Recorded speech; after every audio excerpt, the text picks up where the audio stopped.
Cheers. Welcome, everyone, to the 40 Creek Whiskey Weekend at Home 2021 edition. This is our masterclass session with Master Blender Bill Ashburn. Bill, you ready? Ready. Let's get to it. All right. It's here. It's happening. It's live. It's 40 Creek Whiskey Weekend. We are so glad that you're here.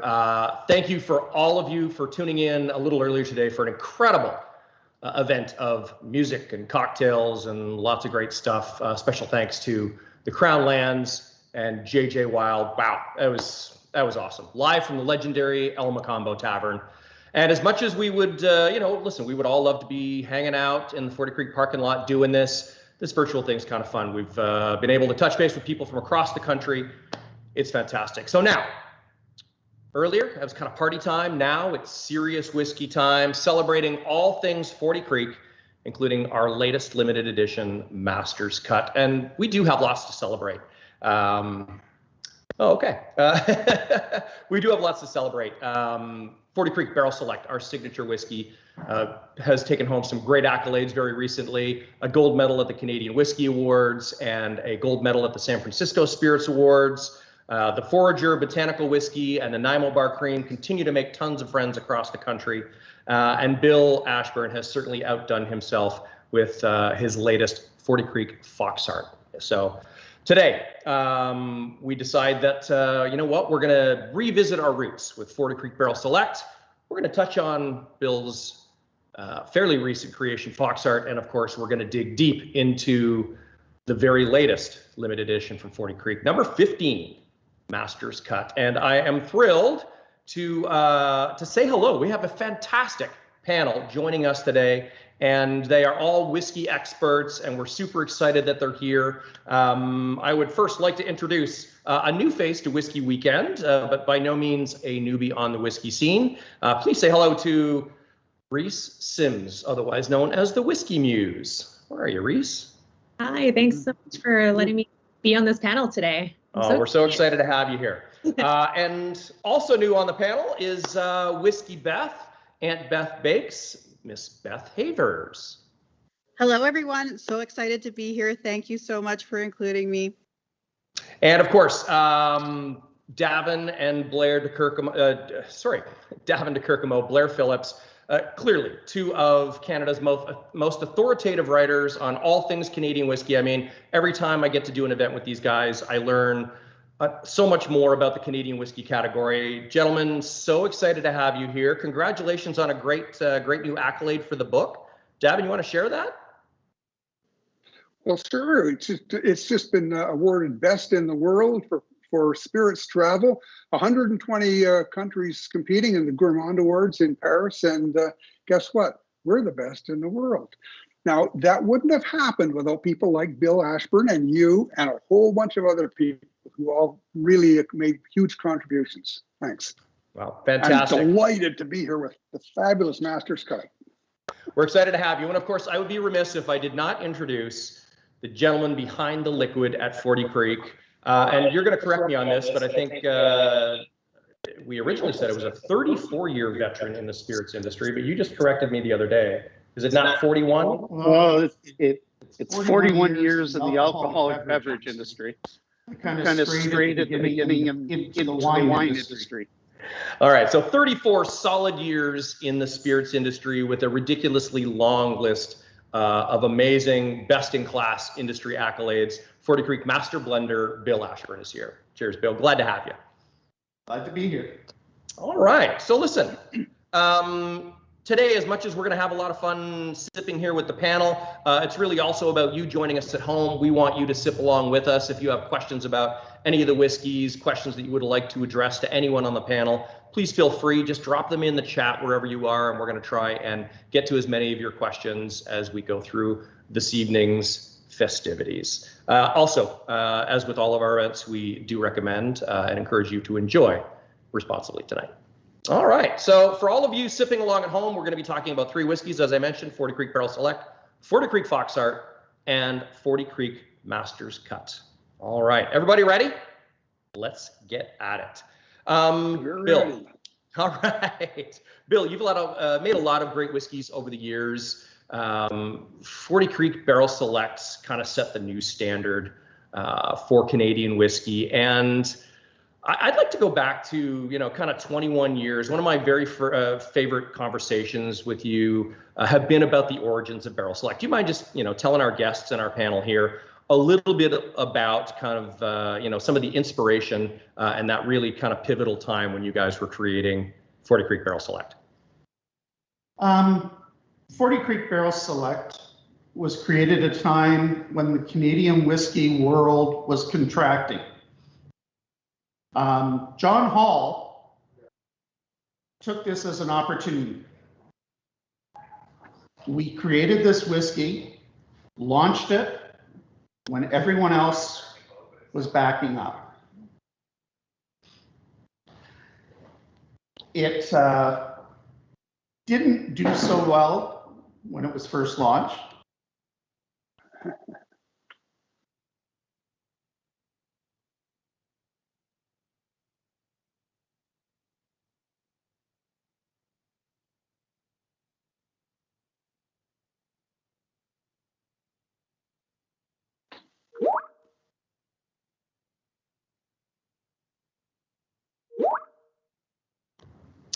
Well, Davin, I'd like to turn it over to you for a couple seconds. I know you've used Barrel Select as a barometer at a number of your tastings, and you kind of used it to exemplify a well-balanced whiskey. Well, yeah, it's a trick. You can, if you really want to learn to understand whiskey, get to know one whiskey really well and pick a whiskey like Barrel Select. I call it a calibration whiskey. I use that to set my palate because it's a well-balanced whiskey. It's got a real breadth of flavor. It's got, the fruits, it's got the spices, it's got, other flavors in there. And so I can compare everything to Barrel Select, and I've memorized Barrel Select. I know what it tastes like.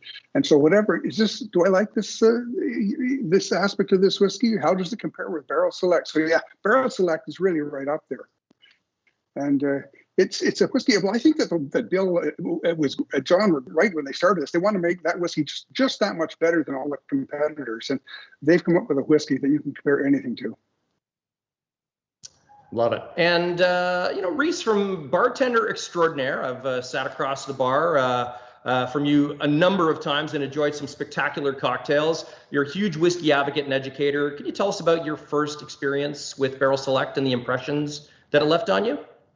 Yeah, absolutely. So I started bartending in 2015, and I distinctly remember the first place I ever worked was like this Irish pub in Vancouver, and they had this huge back bar of whiskeys. They actually really inspired me to learn more about whiskey, period. And while we did have a different rye in our well, or rye, it was a Canadian whiskey, I distinctly remember trying 40 Creek Barrel Select from our back bar for the first time and was just blown away. It really changed my perspective on what kind of a very affordable, very flavorful Canadian whiskey could be. And the fact that it's only it's very comparable in price to a lot of those other, I'm not going to say names, but a lot of those other whiskeys out there just blew my mind that you could get this amazing quality whiskey that was great in a highball, great for especially citrus-based drinks, things like whiskey sours, lion's tails, gold rushes.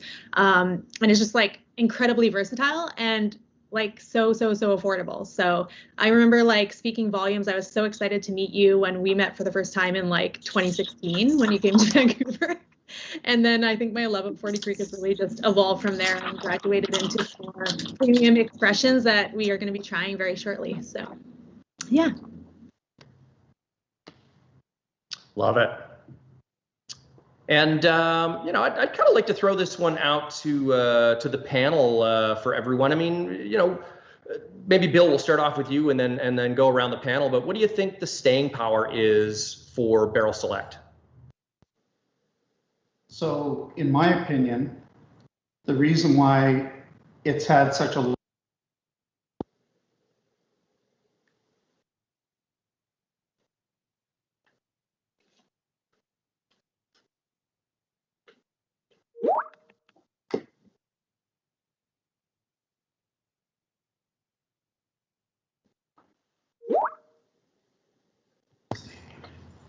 All right. Blair, I think you had a question kind of in the queue there as well, didn't you? Yeah. So I can't remember when where I was when Barrel Select first came out. It was in 2012 when this great book came out, available on Amazon for about $24.75 right now. And the great thing about this book is that it opened the doors to me for what 40 Creek was up to, what John Hall was up to, the whiskeys that Bill was making. So Bill, when this book came out, it wasn't exactly a giant hit, as you mentioned, but what turned the tides on that? So literally what turns the tide on this whiskey was John Hall getting out in the market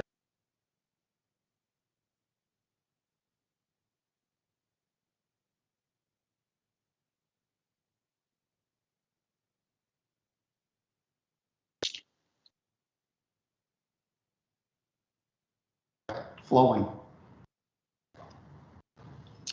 Hey, Beth, I'd like to hear from you.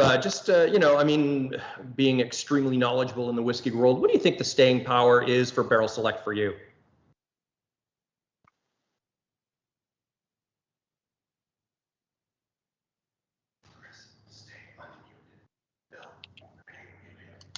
Oh, I don't know if we've got Beth. Can we hear her? I could see Beth. Hello. There you are. Sorry, I had myself muted. Technology. So all that great stuff that you were just saying, say it again. It was really great, but I will repeat it. So basically, my first experience with this whiskey was actually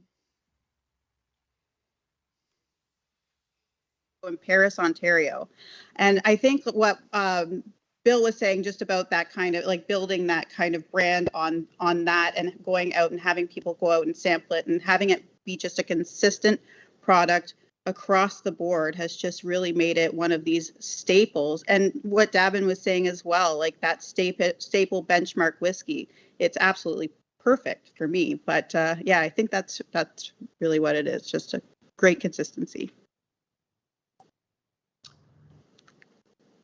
And Davin, you and I were chatting a little bit about Bill, are you there? Yeah, the reader days. You got I think you had a good one for Bill there. Well, I was wondering, because I remember I'm probably one of the few people on the panel who remembers the very first bottle of 40 Creek Barrel Select, and it was great, and 3 grain was great too. But before that, there was Canadian Company when you were a reader, and Canadian Company and Barrel Select are quite different whiskeys. Bill, how did you develop Barrel Select? Were there elements of Canadian Company in this, or did you start over at square one? So we're all products of our experiences, and Barrel Select does retain some elements of Canadian Company. It's a learning experience of what works and what doesn't work. Well, that says a lot, because Barrel Select is a pretty powerful whiskey for that price point, man.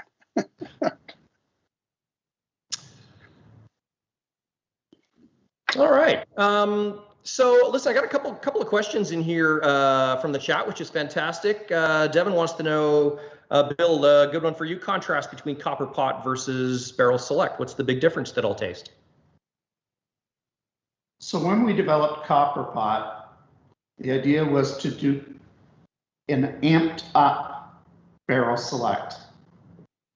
So it has more wood.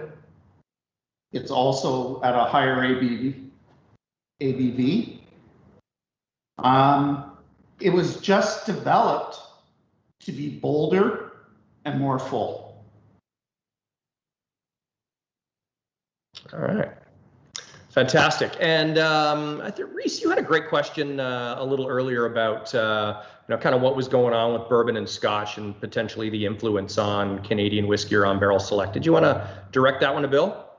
Yeah, for sure. So kind of going off of what Davin was saying too, I know like back in 2000, Scotch or single malt Scotches in particular were really starting to become popularized. Like bourbon was in its infancy of becoming popular. And I, again, know that the Barrel Select does have corn in it. So were either of those categories of whiskey inspiration for the way in which you blended and like created that product?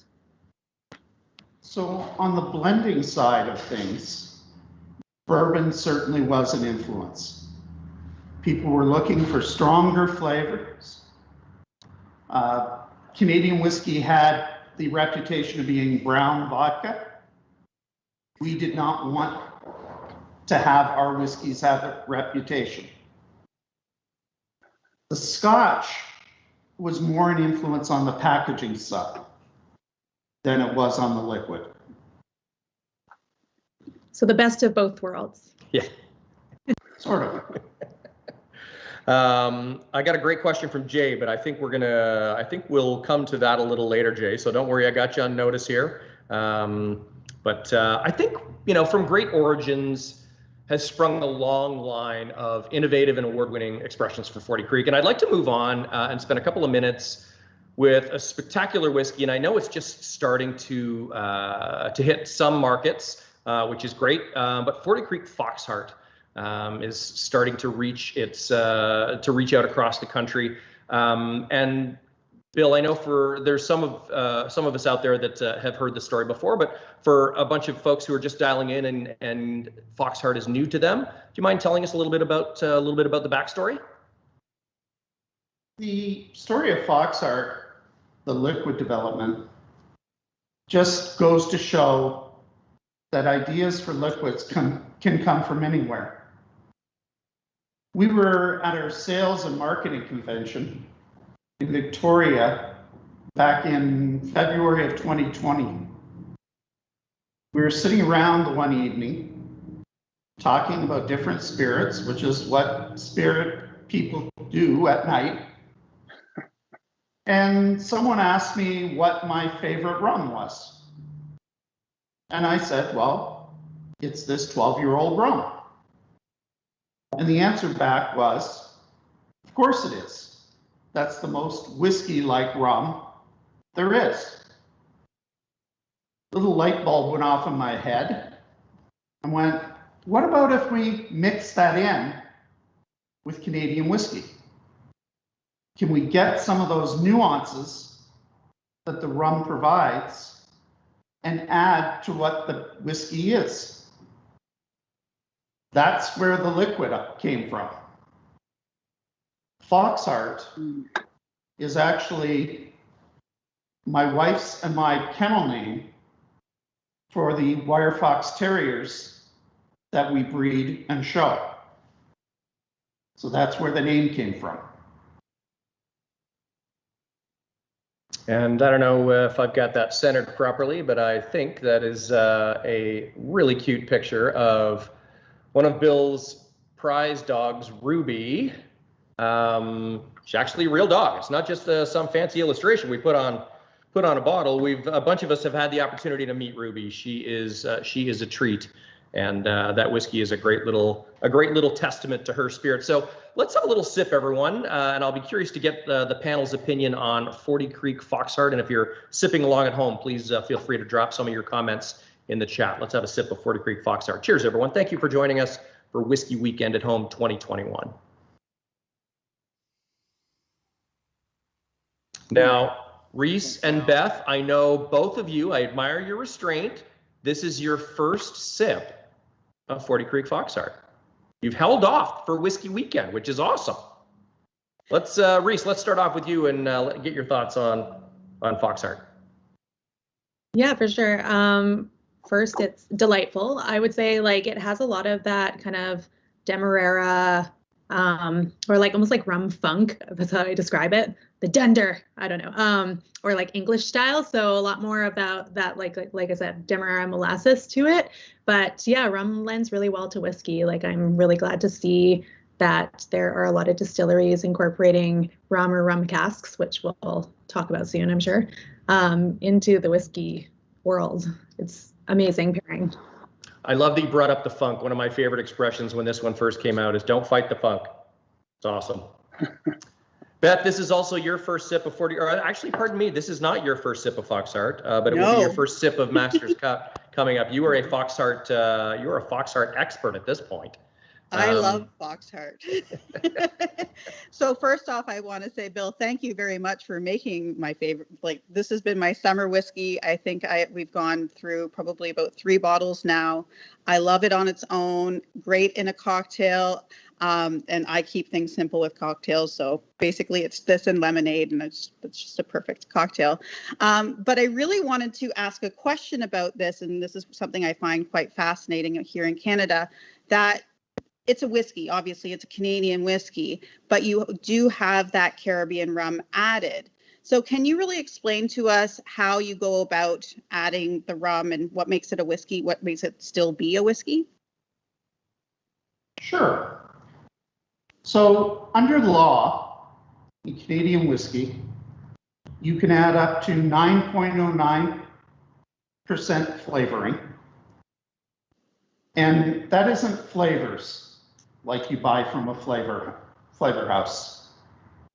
It is either wine or spirits that have been aged a minimum of 2 years. We don't come close to using up the 9.09 with the rum that we've added to this. So people who think it's a 50-50 blend are totally wrong. Bill, you use a great expression called top noting. So that's basically just a little splash at the end to give it a little extra sizzle. Yeah, you need to use a delicate touch when you're adding any other spirit into Canadian whiskey. You don't want to overwhelm the Canadian whiskey.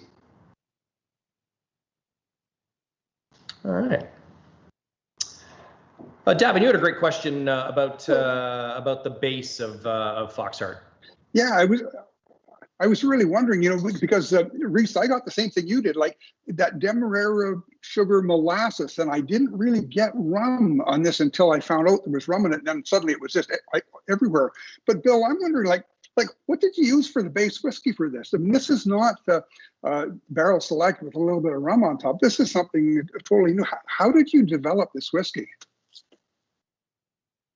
So we're fortunate that we have a lot of different whiskeys available to us. Yeah. And you don't need to use same whiskeys in different blends. Mm-hmm. It's a matter of carefully putting them together and getting the flavor profile that we desire. Mm-hmm. I think you described that I would never say that this was an easy one for you, but I think you told me that this was pretty much like a one and done kind of blend. You just kind of did it once and like, all right, I think we're good. Yeah, this was kind of a once in a lifetime blend.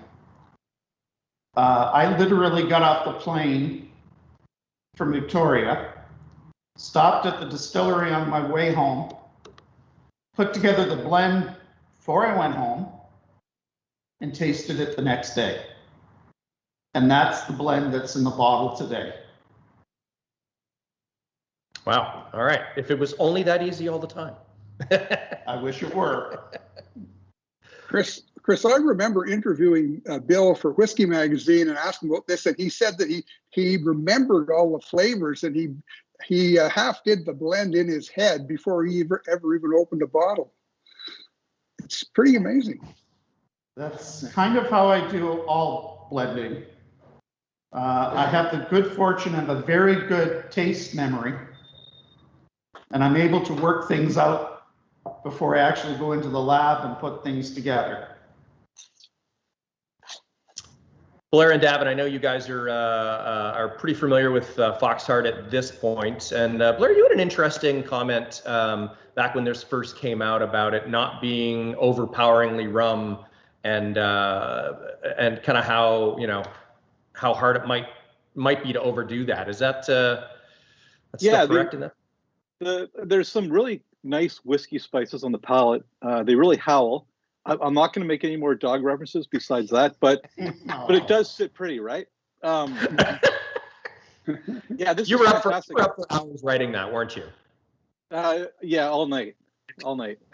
As you can see, there's a semi-healthy dent in this bottle. Yeah, but it was worth it. It was totally worth it. Oh yeah, this is brilliant whiskey. Beth, I might have upped you on how many empty bottles I have kicking around the house. I think I have 4 now, but yeah, it's not overpowering on the rum. But Bill, how hard is it to not go overboard when you're blending and putting in these sort of top notes and secret recipes in different ingredients? It's really easy to go overboard on top noting. I tend to put together a blend, leave it, taste it the next day. If I need to make adjustments, I adjust again, taste the next day. I find if I continually work on a blend, I tend to overdo the top noting. Those are the blends that take a lot of work, and sometimes you have to step back and start all over again because you become sensitized to the flavors that are in the top note. And Reese, you had a great question about specifically, I mean, lots of whiskeys use the actual barrels for secondary aging. You want to ask Bill about, using the actual barrel instead? Yeah, for sure. So, Bill, I was super curious. Of course, as I formerly mentioned, there's other distilleries that are finishing whiskeys in rum barrels. So did you test that out, or was it always just adding rum from the get-go? Again, we're really lucky in Canada to have this unique rule here. So was it about utilizing that, or was it is there a process, or is it easier or harder? Tell us about it. So when you use barrels, each lot is going to be slightly different because the barrels are slightly different. What we were looking for here was a blend that could be continuous and always be consistent. So there's more control when you add the spirit rather than relying on the barrels to add the top notes. So it was all about having consistency. All right. Hey, Bill, I got a great question from Craig here in the chat, wondering what the base whiskey is for Fox Heart. It's not Barrel Select per se, correct? No, it is not. It is far heavier on the corn than Barrel Select is. All right. So it's top secret, with a little less corn and a little, all right, I like it, good, all right, because that way you can't all go and make it at home, which is just perfect, so. It's great, love all the questions in the chat, everybody, keep them coming. Great comment here, don't really understand the blending rummish and whiskey, but there's also been a couple of great comments where, listen, I love my rum and colas, but I also love my 40 and colas, and now I don't really have to choose. I kind of get the best of both worlds in one bottle, which is terrific. So keep those questions coming. Jay, I totally agree. It is indeed tasty. All right. So any other questions, comments on Fox Heart, everyone, before we kind of move on to the grand event? I just wanted to make a comment. So for those of you who are in British Columbia, live here, the Fox Heart is actually on sale right now, I've discovered. So it's under $40 a bottle. So if it's something that you're inclined to try, definitely go grab it from the BC liquor store before the end of this month. Shameless promo. Perfect. Love it. Yeah, because Fox Heart is fairly new to BC, so that's terrific. Excellent. All right, let's get to the main event. Our 15th limited edition, a whiskey, quite frankly, that I never thought would happen. Our first ever cask strength whiskey, the one that 40 Creek fans have been asking for years, 40 Creek Master's Cuts. And I'm so looking forward to sipping this with everyone. So let's pour a dram and get into it. Bill, I also love that, obviously there's lots of, people have lots of preconceived notions on what a cask strength whiskey should be, and I'm pretty sure it's going to generate an awful lot of interesting discussion. But you know, from day one, I know that you are not typically a big fan of higher ABV whiskey. So why now? So our fans have been asking for a cask strength whiskey. I wanted to find a way to do a cask strength whiskey where the alcohol did not overpower the flavors and the strength of the whiskey. It took a lot of years to figure out how we were going to do this. It also was done as an experiment. Thankfully, it turned out really well. So let's have a sip for everyone. Cheers. I'm glad you're all joining, and to everyone at home, thank you for sipping along with us. Lots of great conversation. There's almost like another show going on entirely in the chat here, which is kind of fun. So let's have a little sip of 40 Creek Master's Cut. And again, Beth, I'm going to start with you. This is your very first sip of Master's Cut. Tell us what's going on over there. It actually just happened, and it is phenomenal. I really, again, thank you, Bill, for making this, because as you mentioned, like 40 Creek fans have been really wanting to try something that's cask strength, and this really hit the nail on the head. But I did have a quick question about it. Apparently, this has been in the works for the past 5 years. Was there ever a thought around adding an age statement to it? Typically, we don't use age statements. I personally feel age statements are handcuffs. I want to use the whiskey when it's ready, not when the number says it's ready. That makes total sense. But Bill, Bill, there really are some quite mature notes in this whiskey, and I understand that actually you took old whiskey and redistilled it, and then rematured it to make this. I thought it's been redistilled in a pot still. Now, where did you come up with that? By the way, brilliant idea. And just tell me the process. Like, you've got old whiskey, you're going to redistill it, and then turn it into Master's Cut. So, contrary to popular opinion, not all old whiskeys are drinkable in the form they're in. What?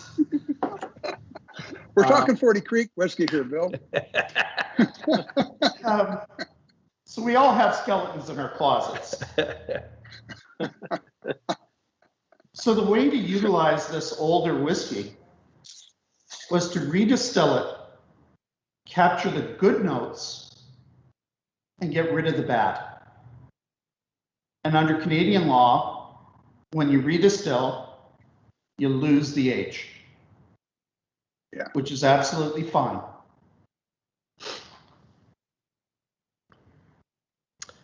Bill, I got a great question from Mike C over on YouTube, who would like to know that was Master's Cut always going to be the 15th limited edition, or did you decide to do it basically because 40 Creek fans just drove you crazy for so many years? I wouldn't say it was guaranteed to be the 15th release, but it has been in the work. And yes, people have been driving me crazy wanting a cask strength whiskey, which is why it was put down. And as I stated before, when the whiskey's ready is when we bottle it and put it out to the market. All right. And you felt that after the 5-year mark was kind of hitting all the right notes for you? Yes, absolutely. All right. Great question in the chat here. Could you please explain to a whiskey newbie what cask strength means specifically? So there is no real definition of cask strength, other than the fact you're bottling it at the alcohol strength that it comes out of the cask. The alcohol strength that it comes out at is related to the alcohol that it goes in at.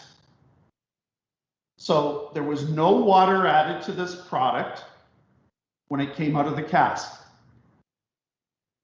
This happened to go down in the cask at a fairly low ABV. It went down at 44.5. The warehouse where these barrels are, we get preferential evaporation of water. So the strength increased to 48.5 over the 5 years. I love that. Preferential evaporation of water. That's great. Listen, now we all need that going on in our life, don't we? Blair, you had a great question that you sent to me ahead of time, and I hope you wrote it down because I just, frankly, I love the phrasing. You could paraphrase if you want, but maybe you could fire that one out about the actual level of cask strength whiskeys. Yeah. Yeah, the cask strength people are a little crazy. Not all of them, a lot of them are.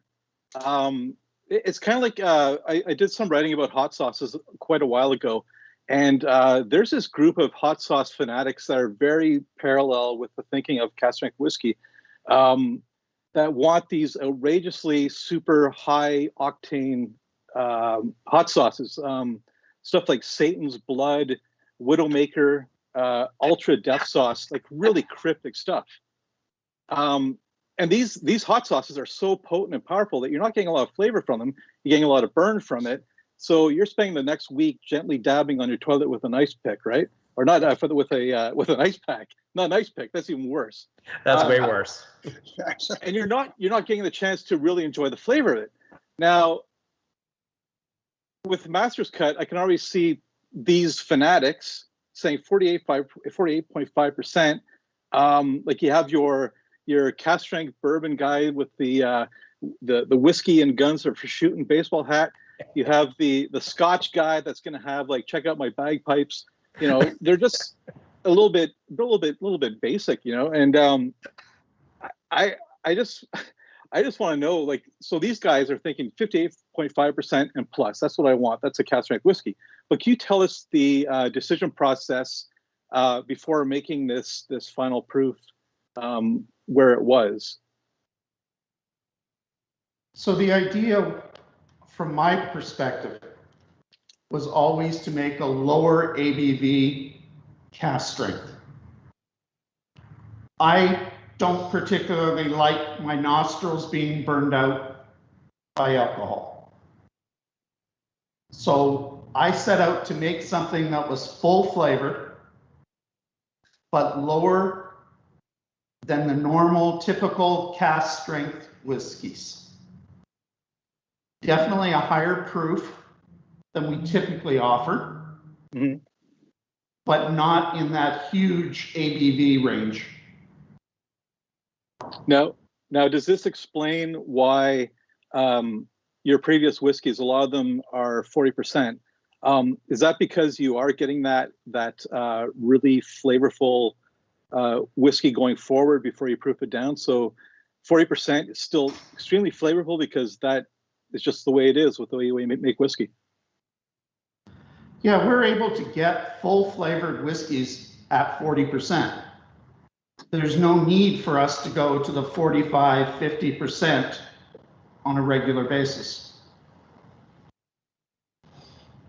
I'd love to go back around and both Blair and Davin, I haven't gotten your initial thoughts on Master's Cut. Why don't you share with us your little tasting notes? What do you think?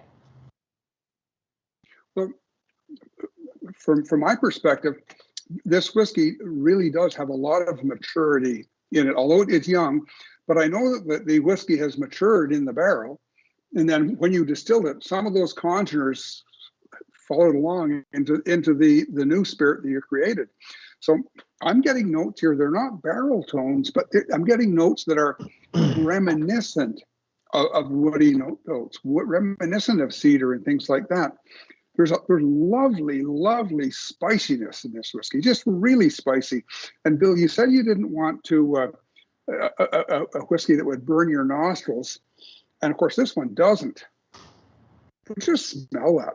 Can you get something like, it's almost like plums or something like that, but not sweet plums, but just sort of the smell of like the skins of the purple plums or something like that. I find that this is a really well balanced whiskey, and it's a really flavorful whiskey. I think you've really done yourself proud with this one, Bill. And it's a whiskey that I will sip many times. Today, or kind of on an ongoing basis? As well as today. Okay. Yes. On an ongoing basis. You know what? Well, you know what I really found it to proud be of like? This one turned out. Sorry, Blair, go ahead. Yeah. So Whiskey Weekend 2019, when I first stepped into the anyone that gets to experience Whiskey Weekend live, you got to do it. But you step into the aging room where all the barrels are, and you're just hit with this wave of like aromas and all these different flavors from every single barrel that's sitting there. And you kind of like, I walked in by myself. I was alone, so you end up high-fiving your shadow. That's how exciting it is. But it's that flavor that comes right at you that's captured in this glass. I had a great question here from You make a good Peter. point. Sorry, Davin, go ahead. No, I said Blair makes a good point that if there's only one whiskey you can attend in all of Canada, it has to be 40 Creek Weekend. It has no parallel. It's like the Isla Festival of Canada. Love it. Peter had a great question in the chat, Bill. So redistilling the mistakes is a better route to go rather than from scratch. And I don't think we're talking about, redistilling mistakes, but maybe just taking an opportunity to make a whiskey better. Was that kind of the thought process there? So over the years, you accumulate a lot of bits and pieces that really don't have enough volume to be made into a blend. The decision was made by me to take all these bits and pieces and distill them and see if we could come up with a really consistent product. And that's what we did. All right. Reese, you had a great question earlier. We talked an awful lot about, kind of the distillation process. Did you want to touch in on that at all? Yeah, for sure. I have a few questions actually for you, Bill. So for me, this is kind of reminiscent of like a high rye bourbon. There's like a little bit of spice, like Davin mentioned. There's a lot of like oak and vanilla on it. So can you talk a little bit about like what was the ABV off of the still versus the ABV obviously was 44, as you mentioned, going into the barrel. And then what kind of barrels did you use to age this whiskey? So the ABV coming into the receivers of the still was 44.5. And that's what we put in the cask. Oh, it's low. That's why there's so much flavor. Very low. This was a very carefully done distillation. The barrels themselves were a mixture of once used bourbon barrels, and we'll call them experienced Canadian whiskey barrels. And there's another question in here. The age of the whiskey that you went into redistill incorrect. The age of the original, was it a 3 or a 4? Or? There were mixtures of ages. Ah. It wasn't one lot. As I said, it was dribs and drabs. There was some very small portion that was actually 1996. Most of it was in the range of 7 to 8 years. Wow. All right. Great question from Ron that just popped up in the chat, and it's actually pretty funny because Bill was actually enjoying a cigar in between the break here. Ron wants to know, does Bill have a recommended cigar pairing to go with Master's Cut? Not really. A fairly strong Maduro. Other than that, I was enjoying a Christoph Vengeance just before this call. All right. And it is certainly worth noting that the 40 Creek Foxheart also makes a spectacular cigar pairing whiskey. All right. Yeah, little 1996 in the mix there, Ken. Absolutely. I do have a quick question. Yeah. When this whiskey, when I first heard news about this whiskey and you were gonna call it Master's Cut, I thought that was a really cool, bold statement to make. Is there a bit of a story behind why you decided to call it Master's Cut? And after tasting it, is it too late to start calling it Supreme Being's Cut? I apologize. Now keep them coming. I like that.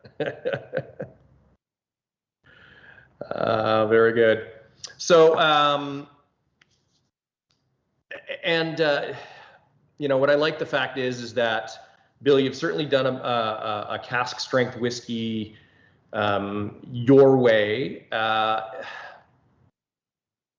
You know, would you ever consider doing something a little higher in ABV? Would you relent to the pressure, or do you think this is where you're gonna kind of cap out? I will be resistant to going to a higher strength. Okay. I feel that we captured the essence of what a cask strength should be without being overpowering in alcohol. Simple as that. All right. Works for me, and certainly over the years you have developed some. I think people's palates have certainly evolved an awful lot. Certainly over the last 5 years, you know, as rye has come a little bit more into vogue and cask strength whiskeys have come a little bit more into vogue. I think, you know, I don't think that trend will be around with us forever. But it's always interesting to kind of get your perception on you know, kind of the overall, you know, kind of capture the moment of what people's drinking expectations are. So, and I think this has kind of done it very well. And you've traditionally done it over the years with other 40 and 43% whiskeys that were packed with flavor that didn't overwhelm your palate. And I think that's the true art of making great whiskey, and certainly very much in the 40 Creek style. And we've always said this, the 40 Creek style is a little bit more about balance and elegance than it is about power, but without sacrificing all of those big flavors and fantastic nuances that go along with the whiskey. So another great question here from Graham, talking a little bit more about the distillation process specifically, Bill. Was it just the heads and tails that were redistilled, or did you include the leftover hearts in the distillate as well? So what was the redistillation process through the pot still like? So the redistillation was the entire blend of these dribs and drabs of whiskey. Where the art of distilling comes in is learning what heads to take out and when to cut off the distillation. And in a pot distill, you're leaving the tails behind in the pot. So it's strictly where you cut off the distillation. So remember, this is a pot distillation, not a column distillation. And the reason why the strength was so low is this was a single pass through the pot. All right. Blair, I have a question for you. Who do you think are crazier, hot sauce people or cask strength whiskey people? Oh man, I think that we should get a pickup truck with an iron cage and get them to fight it out. I don't know. The hot sauce people are insane. Like those those like millions and millions and millions of Scoville units are just, they're ridiculous, right? So I'll give a tip of the hat to the hot sauce folks. All right. And I'll hang out with the cast strength whiskey people. How many Scovilles do we think is in Master's Cut? Not many. Not many. Not many, but it has a beautiful weight. That's what I love about this whiskey. Yeah, I do as well. I love all of the beautiful, bright little citrusy notes kind of right up front too. I get lots of, kind of tangy lemon, some beautiful little, candied fruit notes. Really, really fragrant and citrusy up top. And I think that's one of the telltales I think that has been present in an awful lot of your limited edition whiskeys. Bill, is that just a flavor that you look for? I like some sweetness on the aroma. And to be clear, there is no sweetness in this whiskey whatsoever. It gives the appearance of sweetness on the nose and on the taste, but there is no sweetness added in this. Hey, Reese, so from a mixology standpoint, do you think we could make some banging cocktails with Master's Cut, or would that be something that we should never, ever do? Oh, you see Bill's reaction already. I've always had in mind that people should drink whiskey the way that they want to. So if that's with cola, if that's on the rocks, if that's neat, like that's the best way for them. There shouldn't be a right or wrong. But yeah, this would make an amazing old fashioned. Like keep it simple with like a few minor ingredients, maybe. Mm-hmm. But I love cask strength or like higher ABV whiskeys and cocktails because it allows the whiskey to really shine through when there's other modifiers in them. So. Mm-hmm. And Beth, can you see? Listen, Aunt Beth bakes. What kind of fantastic cookie or one of your little treats could you see going together with Master's Cut? I think this would work really, really well with something toffee. Like if I added some toffee, something like that, I could see that really working well. But I actually wouldn't want to do anything with it because it's just so good on its own. I did add some water to it, and it was just really fun to kind of see how it changed. But yes, it's I think something toffee would be really, really good. Canadian whiskey is really fun to play with baking wise, so I expect to be doing a lot more of that in the future. All right. Excellent. Gerald over on YouTube. Hey, Gerald, thanks for dialing in. I would like to know, for Master's Cut, was everything redistilled at once or were like barrels mixed out and distilled separately? I think we covered that, but I think you said kind of everything went in together, correct, Bill? Yeah, everything went into one tank. It did take 4 separate pot distillations to distill all of it. We wanted to do this low and slow and not with the pot still at capacity. Low and slow, as the barbecue guys like to say, right? Mm-hmm.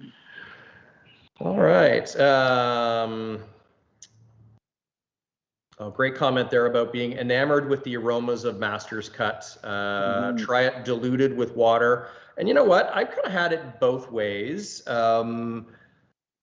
Typically, obviously, I would dilute any of my cask strength whiskeys, but I found, there's a very select few that I do not feel the need to add water to. And this one certainly fits the bill for me. What does the rest of the panel think? Water or no water? I liked it just on its own. Water, obviously, I do like to try it both ways too, but yeah, on its own. Mm-hmm. I could drink it on its own. I could drink it with water. I think that this is about as strong as I would want to go to drink for a cask strength whiskey. Because I do think that you obliterate a lot of the flavor when the ABV is too high. And I think that, there's a small but vocal crowd that is crying for cask strength whiskeys. But I think if you add just like 20% more volume to this of water, you get a whiskey that is just twice as flavorful, that is much more evocative of those citrus notes that you noticed, Chris, and also of the woodies, but also of that kind of breadth flavor that obviously was carried into the still from the original. I just tasted it against Barrel Select, and you know what? Barrel Select, you're right, Bill, has a lot more sweetness in it, but again, this holds up well. This stands up really well. It's got a lot of breadth of flavor as well. But I think a bit of water will improve it. Blair, water, no water? I go back and forth. I don't have a problem with adding water to whiskey at all, or even ice or anything. I think this is a great whiskey for, you pour a couple ounces and you just sit back and spend a couple hours nursing it. That's where it really settles in, and you just get all these different flavors going, from pears to dark fruits to all the stuff we've already mentioned. A lot going on. And Reese, water, no water? What do you think? I'm gonna admit something to you guys, but I'm one of those cask strength fans. You're allowed? It stemmed back to my early days of bartending, doing shots of 151 for fun, and now I've become more refined. Huge cask strength drinker, but no, a little bit of water is great too. I think it, as Devin mentioned, like when you add a bit of water to whiskey, it'll open up new flavors and allows certain volatile aromas to release and creates a whole new whiskey for you to taste. Mm-hmm. It does indeed. And just checking into the chat, there's a lot of folks around here that are, the no water seems to be the overwhelming. Yeah, more votes for no water than water. So, all right, looks like we're doing it up neat today, which is kind of the way that we're enjoying it right now. Last couple of minutes that we're going to have here with the panel. So if anyone has any last minute questions that you would love to drop in the chat for our esteemed panel or for our master blender, Bill Ashburn, kind of now's your time. And I was out in one of my virtual masterclass speaking seminars. You got to do these things to kind of learn how to exist in the virtual world. One of our speaking coaches said, when you ask a question virtually, you need to wait at least 6 seconds for an answer. So I'm going to count silently to 6 while you're all furiously typing away and dropping questions in the chat.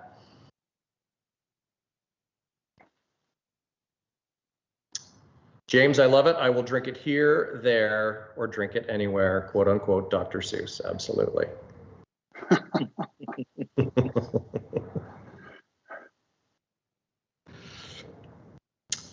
Reese, Ken gives you a big thumbs up for 151 just for fun. Nice.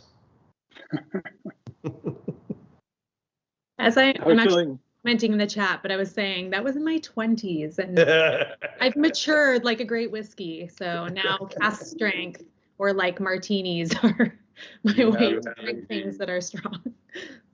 Yeah, I have a big feeling I'm in big trouble for that whiskey and guns are for shooting comment. People are going to come out the woodwork at me now. I think you're going to be A-okay. Listen, they're 40 Creek fans. They have some of the most open minds about A, whiskey, and B, humor anywhere in the world. So, all right, everyone. Listen, our time together is coming to an end. I want to thank all of you for joining us across the country on Facebook and YouTube and chiming in, and which is fantastic. The fact that we get to do this at all is really great during these really challenging times.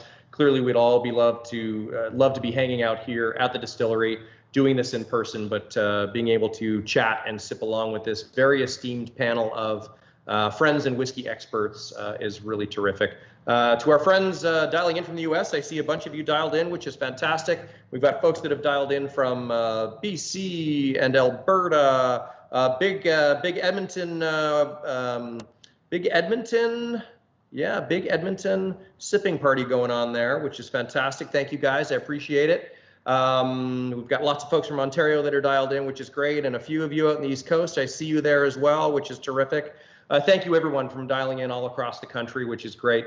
All of your support makes these events an awful lot of fun.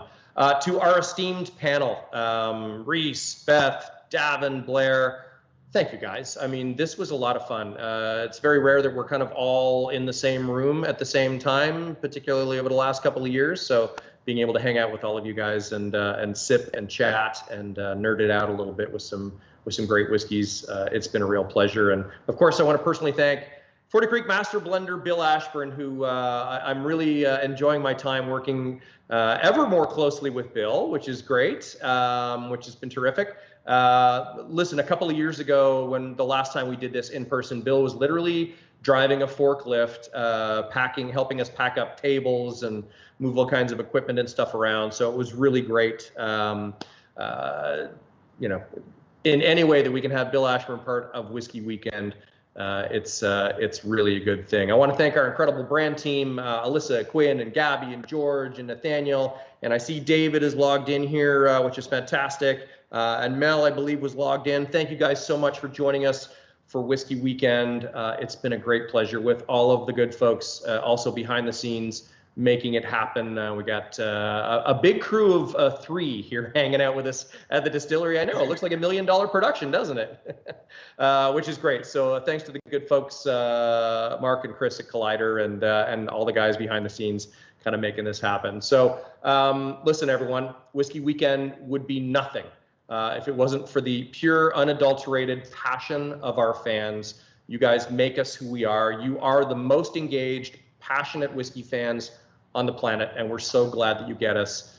It's been a super fun evening, and I look forward to doing it again very soon. Please stay tuned to our social channels, where we're going to be able to watch little bits and pieces of today's event on replay, which is great.